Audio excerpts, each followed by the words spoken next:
Today on 10-Minute Food Truck Training, we are talking about getting more than your fair share of folks when you attend an event.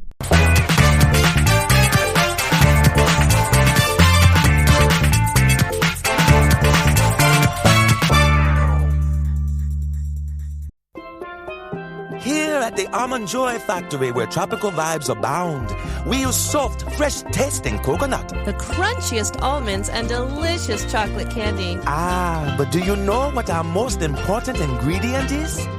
Sometimes you feel like a nut. Sometimes you don't. Almond Joy's got nuts and something even way better than that. Yes, Almond Joy is made with almonds and joy.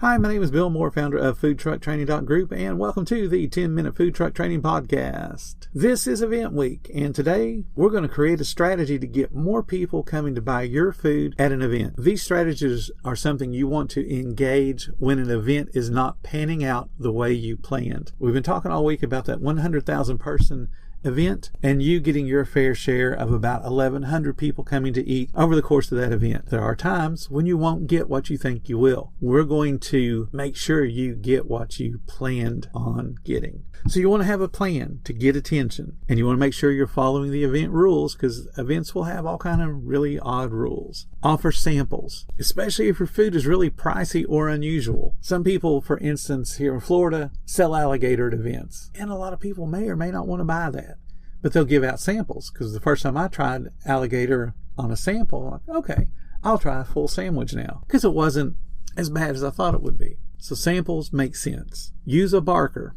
And what a barker is that dude that's at a carnival and says, "Step right up." That's the kind of person that would be saying some clever little sayings or hollering at people as they pass by and getting them to come over and try out your food, because you're doing something active to get people come to your trailer or to your food truck or to your tent setup. Wear uniforms, and on the back of the uniform have "Follow me to Delicious," and then send your employees out to wander around the crowd if it's slow. Get them to play a pipe. Be the Pied Piper. Follow me. Let's have some food. Let's go this way.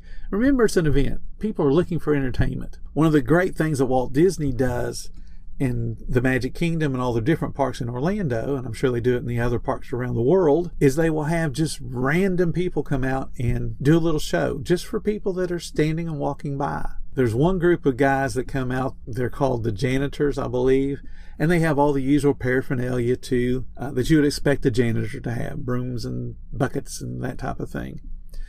And then just all of a sudden you see them, you go, okay, well, they're going to go clean something up. And they'll stop. And one of the guys will look at his watch and go, "Break time." And then they'll all bend over, get stuff out of their buckets and trash cans. And they'll have a hat that has long hippie hairdo styles and that type of thing. They put on the hats and they'll sit and flip their buckets and their trash cans and stuff over. And they'll start playing the drums and just have a really great time. Sounds awesome. They know what they're doing. They're definitely musically inclined. And people gather around them for 3 or 4 or 5 minutes. And then after the 3 or 4 or 5 minutes is up, the one leader of the group will say, "Break's over." And then they'll all take their little long-haired hats off and throw them back in their stuff, and they'll mill on about the park. That little bit of delight makes people remember the park. Well, if this is your employees doing the Pied Piper thing, leading people to come eat, they're going to remember that. They may not be hungry at the moment, but they'll remember you as somebody doing something different and a reason for them to go try you out. Use lights, use flags, use A-frame signs, use blow-ups. Anything that creates some height, that extends your footprint. Of course, you want to stay within whatever the rules of the event are, but if you can get some height and some movement in that height, people can see you from farther away and more likely to come and eat your food. Cook and create smoke. Use onions or bacon or liquid smoke-soaked wood chips, whatever. People are drawn to delicious aromas, and those aromas also remind people, hey, it's time to eat. So they may be caught up in the excitement of going from ride to ride when they realize, oh crap, I'm hungry. If your food becomes that little where they're smelling and going, hey, I need to follow that aroma and get some food. Post on social media. Don't be afraid to use your own social media to create excitement for your own followers. Tag the event social media at least once a week so that from the event social media you can get some new followers, and then your own followers can head out to see you at the event. Comment from your business page onto the social media of the event or the city if it's putting on the event, so that people can again associate your business name with the event and come out to see you specifically. The closer the event is, the more often you should post. Generate your own excitement among your loyal guests. Offer them an event-only VIP discount if you want. Give them a reason to come to the event and spend some money with you specifically. The idea is for you to not be dead for 1 second during the event. And don't depend on the event to carry you through, because I can promise you some events will not pan out the way you hope. But if you're doing your own things to help create your own sales, it takes some of the sting out of being slower than you expected. You could have your employees bounce balls or pass frisbees or blow bubbles. Do anything that you want that's going to get some attention when you're slow. And then be able to pass those things to kids as they walk by. Here you go, kid, here's your ball. Here you go, kid, here's a frisbee. Here's a bottle of bubbles. Have some fun. Those kind of things help encourage the kids to come back, because kids are the ones that drive what time it is to eat, and kids are the ones that drive what place they want to go eat at. Especially when we're talking about events. If you can put your logo on something, put it on something and hand it out. Spin a sign in front of your area. Have a walking A-frame sandwich board sign that you see in the movies that people do to get advertisements walking around. If you've got a costume character, now's the time to use it.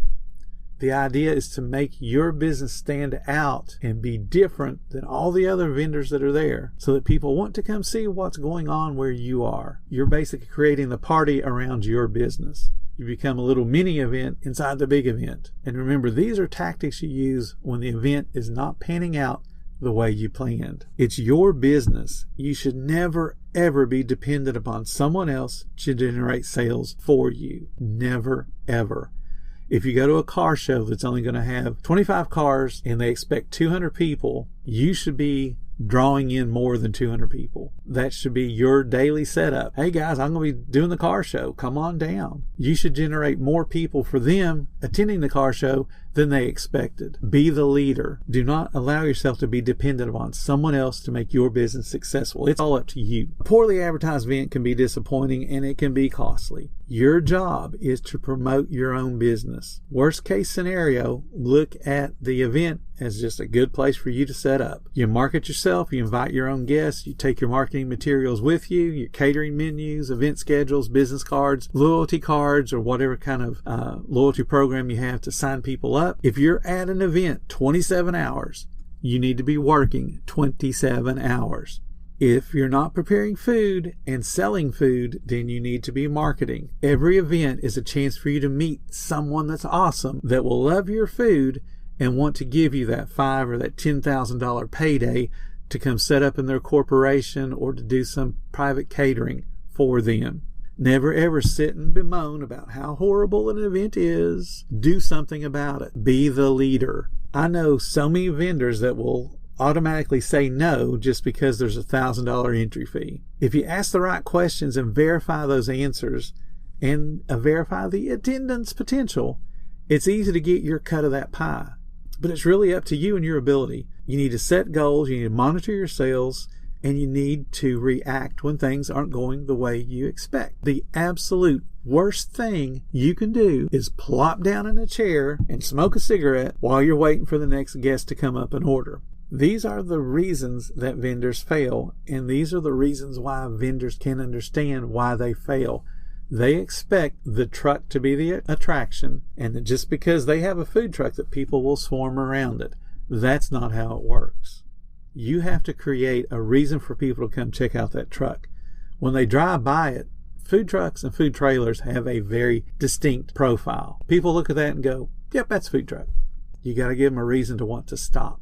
So people walking by the event, yep, that's a food truck. But if they can't smell your food and they don't see a line of people trying your food, and you're not having your employees out saying, here's some samples, come on over, and you're not cooking food for them to smell and go, oh, I'm hungry, I want to try that. You're creating your own reason to fail. It is not up to somebody else. It is up to you to make your business succeed. So here's some homework. Make a list of events that are occurring in the next year that you want to attend.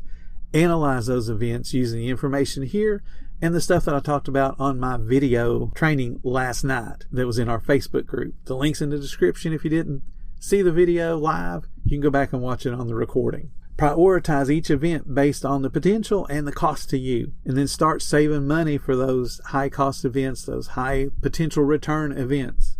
Research any required permits that you're going to have for out of area events, and then talk to the promoters. Schedule a time to talk to them. You want to do the research that we've been talking about all week long, and then have yourself a list of events you're going to attend in the next year.